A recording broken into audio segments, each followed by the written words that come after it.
Morning all of you. इस lecture में हम हृदय और हृदय की संरचना के बारे में पढ़ेंगे और ये जो टॉपिक है वह जीवों के परिवहन चैप्टर से रिलेटेड है। इंग्लिश में ट्रांसपोर्टेशन इन ऑर्गेनिज्म के नाम से जिसे जाना जाता है।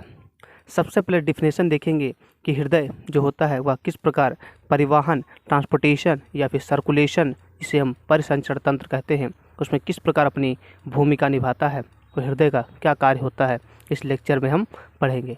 सबसे पहले डिफिनेशन देखेंगे कि परिवहन क्या होता है। परिवहन क्या होता है? पदार्थों को शरीर के एक भाग से शरीर के अन्य भागों तक पहुंचाने की प्रक्रिया को परिवहन कहा जाता है। यानी कि transportation of substance from one part two other part with in the body of organism is called transportation. अब ऐसे कौन से पदार्थ हैं जिसका परिवहन हमारा हृदय यानी हार्ट करता है?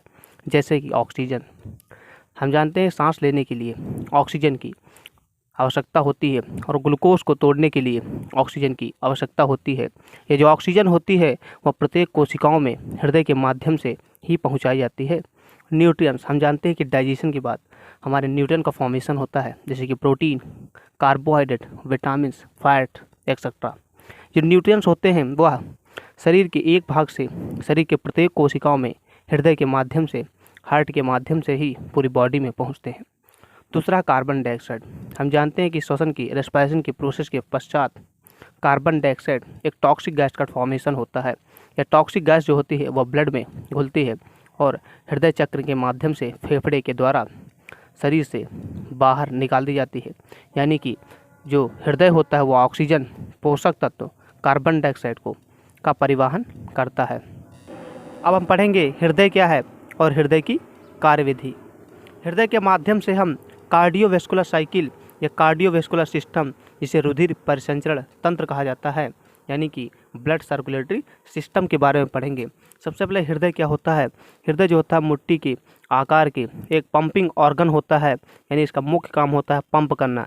ब्लड को पंप करने का कार्य जो होता है वह हृदय का होता है। और हृदय जो होता है वह रिब केज के अंदर लगभग बाईं ओर पाया जाता है। और हृदय का जो वेट होता है मेल में वो 280 से 340 ग्राम तक होता है, जबकि महिलाओं में इसका जो वेट होता है 230 से 280 ग्राम होता है। हृदय की कवरिंग को हम पेरिकार्डियम कहते हैं। और ये जो हार्ट की जो लेयर होती है वह 3 लेयर पाई जाती हैं, एपिकार्डियम, मायोकार्डियम और इंडोकार्डियम पाई जाती हैं। और यहाँ पर हम हृदय जो है, हृदय की संरचना का भी अध्ययन करेंगे और हृदय किस प्रकार ब्लड का पंप करता है, किस प्रकार न्यूट्रॉन का पंप करता है, वह हम स्ट्रक्चर के माध्यम से समझने की कोशिश करेंगे। हम जानते हैं कि रेस्पिरेशन की प्रोसेस द्वारा ग्लूकोज का विखंडन होता है, जिससे कार्बन डाइऑक्साइड, जल और ऊर्जा का निर्माण होता है। यह कार्बन डाइऑक्साइड एक टॉक्सिक और जहरीली गैस होती है। यह रक्त को अशुद्ध कर देती है और इस अशुद्ध रक्त को शुद्ध करना बहुत ही आवश्यक है। तो ये जो कार्बन डाइऑक्साइड है वह हृदय के माध्यम से ही फेफड़े में प्रवेश करती है और नाक के द्वारा बाहर जाती है। और एटीपी जो होती है वह एनर्जी करेंसी ऑफ सेल होती है, यानी कि यह जो होती है शरीर की कोशिकाओं को ऊर्जा प्रदान करने का कार्य करती है। और इस एटीपी को यानी ऊर्जा को पूरे शरीर में जो पहुंचाने का कार्य होता है वह हृदय का ही होता है। तो हम यहाँ पर इस लेक्चर में देखेंगे कि किस प्रकार कार्बन डाइऑक्साइड शरीर के बाहर निकलती है और एटीपी किस प्रकार पूरे शरीर में पहुँचती है। हृदय की संरचना की अगर बात करें तो हृदय की संरचना में 4 पार्ट होते हैं, यानी हृदय जो होता है डिवाइड होता है इनटू 4 चैम्बर में डिवाइड होता है। सबसे पहला है राइट एट्रियम। राइट एट्रियम का मतलब होता है दायां लिंद, राइट वेंट्रिकल्स यानी कि दायां निलय। लेफ्ट एट्रियम यानी कि बायां लिंद, लेफ्ट वेंट्रिकल यानी कि बायां निलय। इस प्रकार हृदय जो होता है, हृदय के 4 भाग में हृदय डिवाइड होता है। यहाँ पर हम मनुष्य के हृदय की संरचना पढ़ रहे हैं, इसलिए मनुष्य का हृदय जो होता है वह 4 चैम्बर में डिवाइड होता है, जबकि फिश का जो हार्ट होता है वह 2 चैम्बर में ही डिवाइड होता है। यहाँ पर डबल सर्कुलेशन पाया जाता है। यहाँ पर हम स्ट्रक्चर के माध्यम से देखेंगे किस प्रकार कार्बन डाइऑक्साइड शरीर के बाहर निकलती है और किस प्रकार ऊर्जा जो होती है वह पूरे शरीर में पहुँचती है। सबसे पहले जो कार्बन डाइऑक्साइड गैस श्वसन की प्रक्रिया के पश्चात बनी है, वह कार्बन डाइऑक्साइड गैस जो होती है हमारे ब्लड में घुलती है। ब्लड भी इम्पॉर्टेंट रोल प्ले करता है न्यूट्रिएंट को ले जाने में। तो जो कार्बन डाइऑक्साइड युक्त ब्लड होता है, यानी कार्बन डाइऑक्साइड के मिलने के कारण जो ब्लड होता है वह अशुद्ध हो जाता है, यानी कि डीऑक्सीजनेटेड हो जाता है। डीऑक्सीजनेटेड जो ब्लड होता है वेना केवा, जो कि एक वेन होती है, वेन के जरिए जो होता है वह अशुद्ध रक्त जो होता है वह दाएं अलिंद में प्रवेश करता है।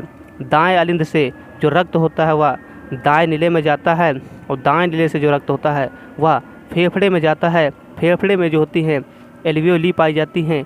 एल्वियोली को हम हिंदी में कोशिकाएं कहते हैं, और ये अंगूर के गुच्छे के समान संरचनाएं होती हैं, जो कि सैक लाइक स्ट्रक्चर होती हैं। इनमें ऑक्सीजन भरी होती है।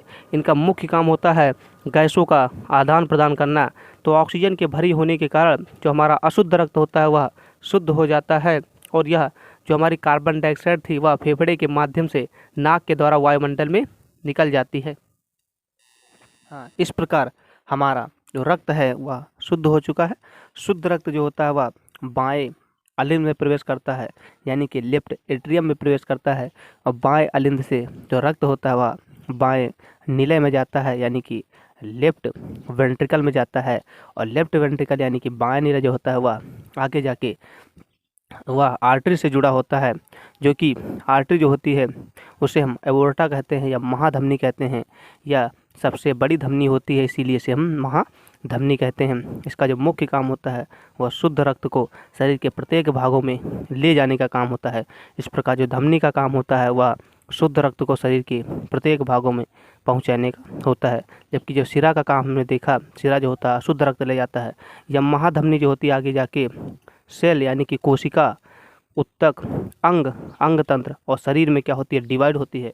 इस प्रकार महाधमनी के माध्यम से ऑक्सीजन और पोषक तत्व जो होते हैं वो कोशिका में, कोशिका से उत्तक में, उत्तक से अंग में, अंग से अंग तंत्र में और पूरे शरीर में पहुंचते हैं, और हमें ऊर्जा मिलती है, जिससे हम अपनी वृद्धि और विकास करते हैं। यानी कोशिकाओं की रिपेयरिंग और ग्रोथ जो होती है इसी ऊर्जा के माध्यम से होती है। तो यहाँ पर स्ट्रक्चर में हम देखेंगे, ये जो हमारी है इसे हम वेना केवा यानी कि महाशिरा कहते हैं, और इसी महाशिरा के माध्यम से यहाँ से डीऑक्सीजनेटेड ब्लड जो होता है वह राइट एट्रियम में एंटर करता है, और राइट एट्रियम में धक्का लगता है, जिससे राइट एट्रियम से ब्लड जो होता है वह राइट वेंट्रिकल में जाता है, और राइट वेंट्रिकल के बाद ब्लड जो होता है डायरेक्ट फेफड़े में जाता है, जिससे रक्त जो होता है वह शुद्ध हो जाता है। रक्त जब शुद्ध हो जाता है तो वह महाधमनी से प्रवेश करता है, यानी कि एओर्टा जिसे बोलते हैं, महाधमनी के माध्यम से लेफ्ट एट्रियम में जाता है। लेफ्ट एट्रियम से जो होता है वह लेफ्ट वेंट्रिकल में ब्लड जाता है, जिससे पूरी बॉडी में आगे जाके धमनी जो होती है वह पूरी बॉडी में ब्लड को क्या करती है, पहुंचा देती है।